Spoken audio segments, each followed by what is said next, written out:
Stamkos. Ruta, the save by Swayman, loose in front. Stamkos scores!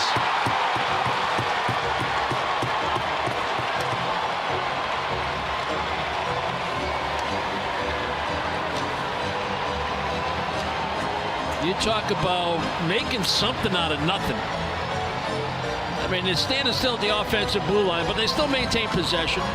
Bruins got plenty of bodies back, and there's an opportunity to make a play on the puck once, twice. And he allowed Stamkos to come late. Swayman couldn't clamp down on that rebound when it was right in front of him and get forced back into the slot area.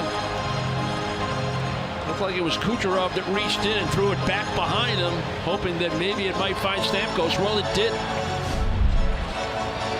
28.